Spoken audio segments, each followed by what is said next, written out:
Hello, good morning, welcome, Sarimona. This morning, this afternoon, this day, whatever time you're watching this DVD, we're presenting a topic to you called Surds. But another name for surds is roots and another name is radicals.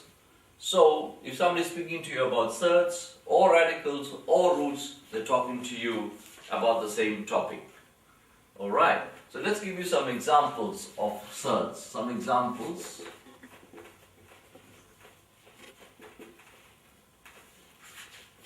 Square root of 4. Square roots, cube roots, can be any root, can be fifth root, for example, of 32, can be square root of 5. So whether it is square root, cube root, fifth root, so it can be any root. So if I say any root, I can write a letter like this. I can write N here, which stands for any number. I can write M here, which stands for any number. And of course, we say that N must be greater than 2 and M must be greater than or equal to 0, right? So, there we are. It can be square root, can be cube root, can be fifth root, it can be any root. Well, in this case, it's also square root, and sometimes we replace the numbers by letters. Now, it's very important to understand also that if I take a thing like square root of 4, then really there's a 2 that is understood here. Understood means this 2 is here, but it's not written. So that 2 is understood and you have a right to write it down like that. Okay? So only the 2 is understood. If it is 3 or 5 or any other number besides 2 will have to be written. Only the 2 is understood. So square root of 4 really means 2 root 4, which really means square root of 4. So the 2 is understood, and it's very important to know that fact. Alright, so that's the first thing. We've got to understand what are surds. Surds are any square root or third root or fifth root or fourth root or sixth root of any number. Alright, that's number 1. Number 2. If you're dealing with surds, you have to know what is called perfect squares. You must know them. So you can take your calculator and you can actually build this table up of perfect squares. If I start from 1, you see, 1 is a perfect square. 4 is the next perfect square. 9 is the next perfect square. 16 is the next perfect square. 25 is the next perfect square. 36, 49. I'll do the first 10. 49, that is 7. That's for 8. That's for 9. That's for 10. Now, why do we call this perfect squares? Because if you find the square root of 1 on a calculator, you'll find it will give you exactly 1. If you find the square root of 4 on the calculator, you'll find it will give you exactly 2. So that's why they are called perfect squares, because they have exact square roots. You see, they are exact square roots. Now, let's move on to perfect cubes. You must also know about perfect cubes.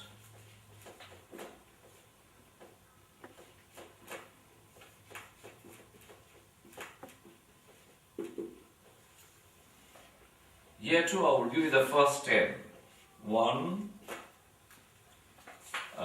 8, 27, 64, 1, 2, 5, that will be for 5. For 6, it will be 2, 1, 6.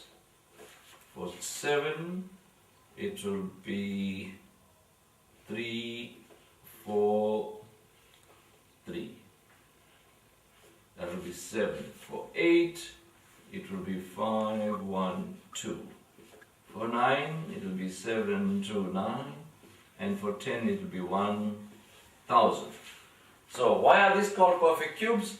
Because if you find the cube root of 1 on a calculator, you'll find it's exactly 1.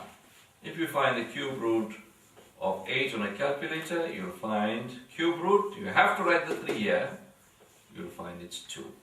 So, you have to know these things. If you don't know them, you should take your calculator and build this table up and write it in your notebook some way. You see, you build the squares very easily. You build the squares like this. This is 1 times 1. This is 2 times 2. This is 3 times 3. This is 4 times 4. That is 5 times 5, etc. This is 1 times 1 times 1. This is 2 times 2 times 2. This is 3 times 3 times 3, and so on. So it's nice for you to build this. Just play with the calculator, keep building them, writing them on a page, so that when you're doing examples, they will come to you as fast as lightning. So because you need to know these things to work out examples on surds. Alright, so let's move on from here. Right, a few more things about surds. Note well. See, square root of 4 is really 2 root 4. So what happens is, if you have to rewrite this as without a square root sign, then we rewrite it as 4 to the half. So a replacement for a square root sign is index half. Similarly, a replacement for a cube root sign, right, is 8 to the 1/3. So the replacement for a square root sign is 4 to the half. Cube root of 8, replacement for the cube root sign is the index 1/3. And a few more general things. Let's take square roots.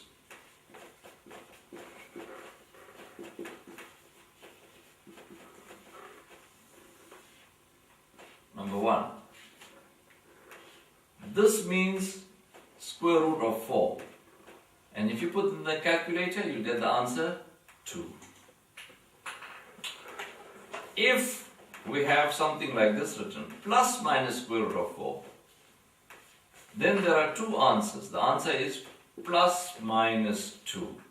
In other words, the answer is plus 2 or minus 2. Number 3. Minus square root of 4 means we are only finding the negative answer, which is minus root 2. Minus 2, sorry.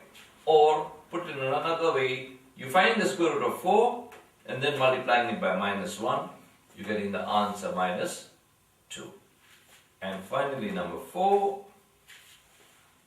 the square root of minus 4.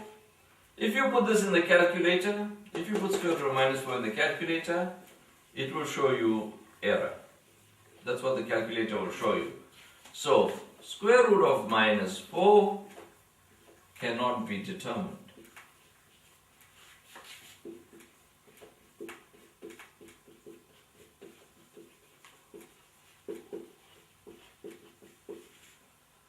Square root of minus 4 is called an imaginary number.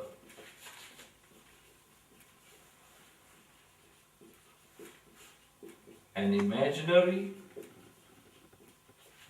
or unreal number.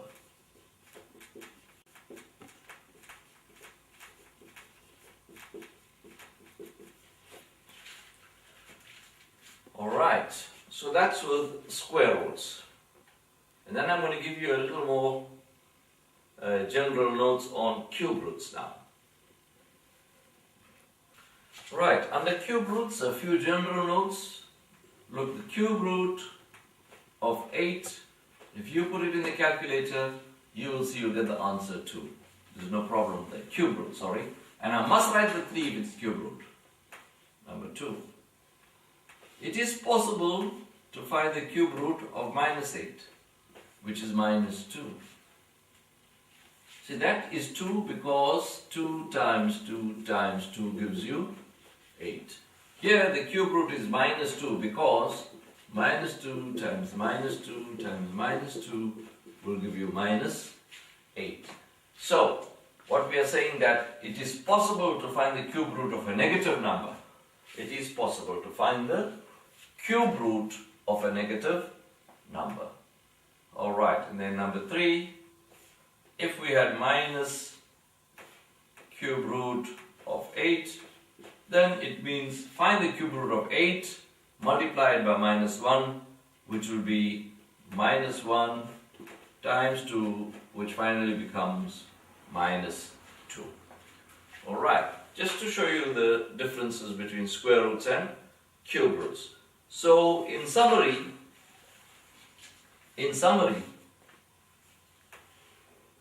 if this is an even number, in summary,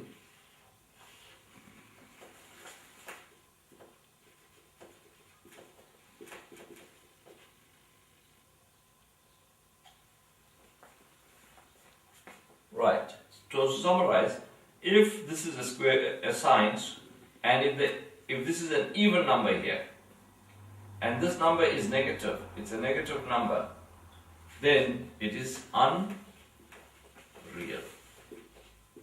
For example, 4th root of minus 16 is unreal because this is an even root of a negative number. But if it's an odd number here, but if it's odd here, then here you can have a plus or a minus number and you can still find an answer. Alright?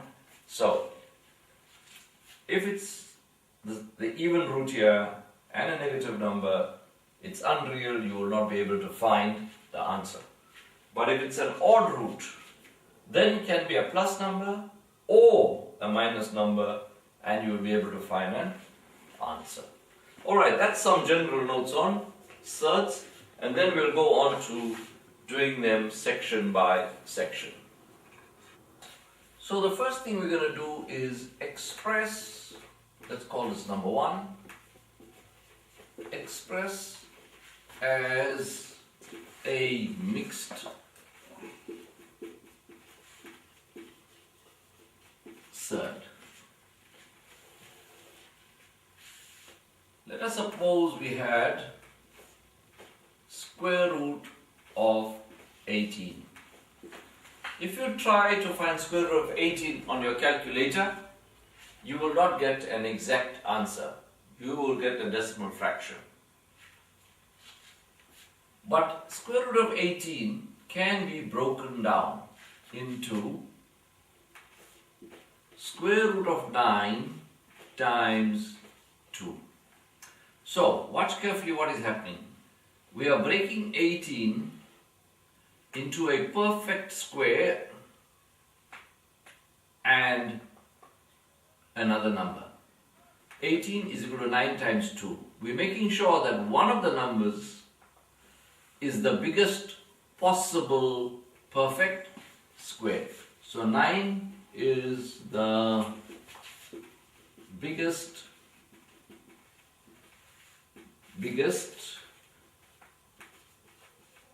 possible perfect square for this example, of course. We're looking at 18 and we're saying that inside 18, when we try to find its factors, 9 times 2, 9 is the biggest possible perfect square. Once we have that, we can then break this further and say this is square root of 9 times square root of 2. And then square root of 9 is 3 times square root of 2. Now, there's no need to write this multiplication sign, and therefore we can say that this is 3 root 2. So this is called a mixed surd because it is a surd mixed with a whole number. So that is the meaning of writing numbers as a mixed surd. So we took a surd and we wrote it as a mixed surd. Let's do another example. Square root of 200. So if I had square root of 200, then I will break up 200 into its factors. Now you've got lots of choices. 200 is 50 times 4. 200 is 100 times 2. But you see, 100 is the biggest possible perfect square inside 200. Therefore, we will not use 50 times 4. We are going to use 100 times 2. So you break up 200 into its factors, which is 100 times 2, making sure that one of the numbers is the biggest possible perfect square inside 200. And then you can break them down into its separate parts. Square root of 100 is 10 times square root of 2. No need for that multiplication sign. Therefore we say 10 root 2. So that is writing given surds as mixed surds. This is a surd, this is a whole number, that is why it's called a mixed surd. Now the same rule works for cube roots or any other root. So I'm going to do one example now involving a cube root. Alright, so now we're looking at cube root of 2000 and we are to express this as a mixed surd. Once again, you take cube root of 2000, you take cube root of 2000 and you break it up into two factors. And one of those factors must be the biggest possible perfect cube. You see, I can say 2000 is 200 times 10. This is no good because this is not a perfect cube, this is not a perfect cube. We want to put two numbers here. One must be a perfect cube and the other one, it doesn't matter. So if I look at 2000 again, it is 2000 is equal to say 500 times 4. That's also no good because none of these is a perfect cube. That's a perfect square, but I don't want square, I'm looking for a cube. So 2000 is equal to 1000 times 2. Now this 1000 is a perfect cube, so that's the right choice. This one is the right choice. So this is really 1000 times 2. So we break it up once again into cube root of 1000 times cube root of 2. Cube root of 1000, use your calculator to help you, is 10 times cube root of 2. No need for the multiplication sign now. 10 cube root 2. So in that fashion, we can break up any surd that we want. Now remember that this course is only on the basics, therefore I'm just doing square roots and cube roots, and once you get the idea with square roots and cube roots, you can handle any root. Alright, so we've done 3 examples. Now let's give you a little exercise where you can try to express numbers as mixed surds. Alright, so here comes the exercise. Alright, here is exercise 1. You got to express as a mixed surd. Square root of 18, square root of 48, number 3, square root of 500, number 4, cube root of 24, Number 5, cube root of 54. Number 6, cube root of 500. Alright, so now you must switch off the DVD and attempt the exercise and try the exercise. Alright, and we give you a few minutes to try that now. Best of luck.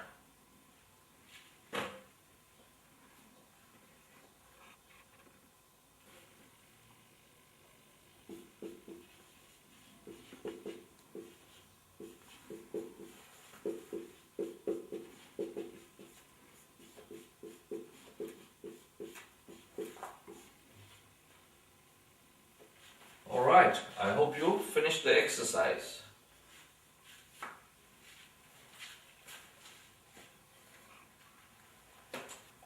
Alright, here are the answers and this is what you're supposed to have done. You're supposed to have broken that up into square root of 9 times 2. And that gives you square root of 9 times square root of 2, which is 3 times root of 2, which is finally 3 root 2. You take number 2, if you study 48 carefully, right, the biggest possible square root inside over here is 16. So this is 16 times 3. If you thought of 4 times 12, it's not good, because you must think of the biggest possible square root. So 4 is not the biggest possible, 16 is the biggest possible square root. And that gives you square root of 16 times square root of 3, which gives you 4. Now I'm going to skip this step.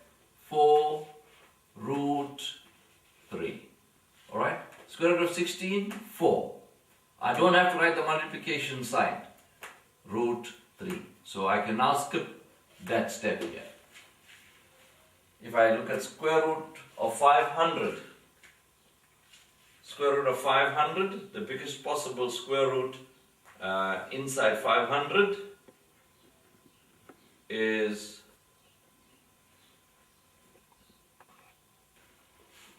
right. The biggest possible square root inside here is 100 times 5. So 100 times 5 gives me 500. So that will become square root of 100 times square root of 5. Square root of 100 is 10. I don't have to write the multiplication sign, so I leave that out. And next to it, root 5. So that's 10 root 5. Now, in number 4, you must be careful. This is a cube root sign. So, we want to break up 24. We want to break up 24 into the biggest possible cube. So earlier on I gave you the table of cubes. 1, 8, 64, 27, etc. So the biggest possible cube inside here is 8. So this is 8 times 3. You see, 8 is a perfect cube. Right? So 8 times 3 gives you 24. And 8 is a perfect cube. So you break it up further. Cube root of 8 times cube root of 3. Cube root of 8, get your calculator to help you, it is 2. I don't have to write the times, I don't have to write it, it's understood. And I can just write next to it cube root of 3. So I could have written the answer like this, or you could have gone 2 times cube root of 3, which is equal to 2 cube root 3. But this step, you don't have to write it. You can now leave it out because you are used to this thing now. Right, let's look at number 5. Cube root of 54.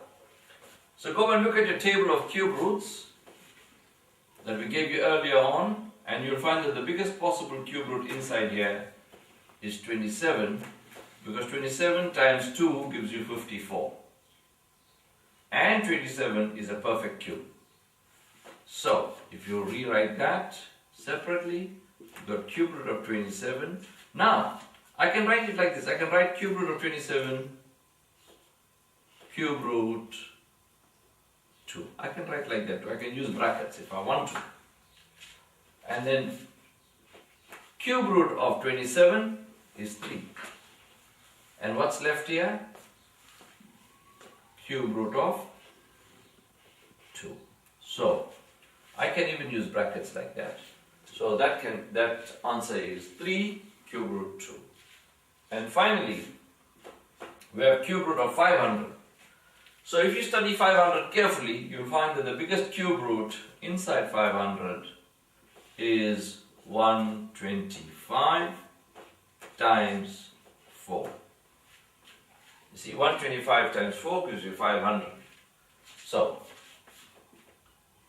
cube root of 125 times cube root of 4. If it's cube roots, you must write the 3's. Cube root of 125 is 5. I don't have to write the multiplication sign now. And then next to it, cube root 4. Alright, so I hope you had 6 out of 6. If you didn't, all you've got to do is find your mistake and redo the exercise till you score 6 out.